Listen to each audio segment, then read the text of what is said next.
Vámonos agora ata Ourense, que está a ser o epicentro mundial da gastronomía. É unha forma fina, ademais, de chamarlle a papatoria de toda a vida. Digo mundial porque estamos a falar de que está a acoller o Salón Internacional de Turismo Gastronómico, xa na súa 26ª edición, que, por certo, este ano quere rendir homenaxe ás persoas como Andrea, as sabedoras, esas mulleres que reivindican a cociña tan nosa, a tradicional, a de toda a vida. Ollo que hai 120 actividades e 75 expositores. Eu non sei se dará feito David Vilares. David, como vai a cousa por ali?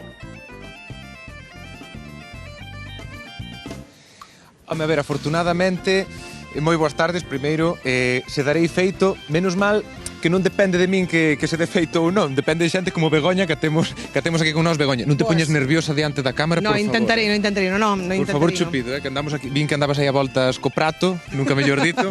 A voltas coxeado. Claro, nunca mellor dito. Claro, nós estamos aquí para falar contigo porque queremos saber que é o que estás preparando e que é o das sabedoras, que está dando moito de que falar hoxe aquí en Expo Ourense. Bueno, pois mira que expectación temos, Home, eu nunca fixen un directo diante de tantísima xente, é impresionante. Impresionante. Bueno, pois é un proxecto de recuperación de receitas para metelas todas nunha guía da zona do Ribeiro e do Carballiño. Vale, e para que non se perdan esas receitas, entón están receitas guardadas de xente maior que cociñou toda a vida. É moi bonito, É moi bonita, e despois hai cociñeiros como a ti que intentan actualizalas, modernizalas, reinterpretalas. O que intentamos é conservar esa tradición e metela pois noutro tipo de formato. Eu creo que é un reto complicado, Agora, por exemplo, é moi complicado. Claro, que estabas facendo aquí? Bueno, non sei, amósanos un pouco. Este Amparo que ten aquí uns petotes feitos do caldo. Vale, petotes, ok, eu non o coñecía. É unha masiña que fixo ela con fariña de millo e traballouna fervendo.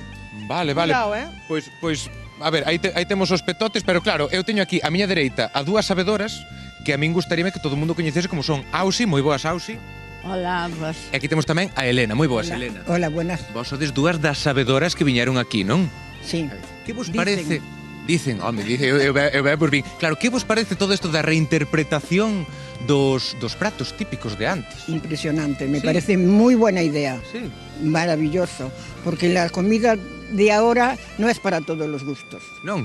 Yo creo que no. Pero, por exemplo, como se podría reinterpretar un lacón con grelos? Ti que pensas, Auxi? Eu penso o estilo de toda a vida. Cocer ben o lacón, botar as patatas, os garbanzos, o chorizo, o fuciño, de todo, e servir en cada fuente súa cousa e comer así. Eso de metelo igual... Eso de metelo igual nunha reducción de foie, de non sei que, igual... Nada.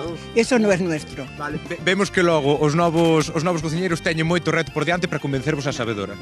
Es una cocina muy elaborada. Muy elaborada y muy... Pois moitísimas gracias por toda a vosa labor e por preservar estas receitas que, como as que estamos vendo, é esa nova reinterpretación de xente como Begoña que faz o que podes. Facemos o que podemos. Non vamos a melloralo jamás. Totalmente. Nunca.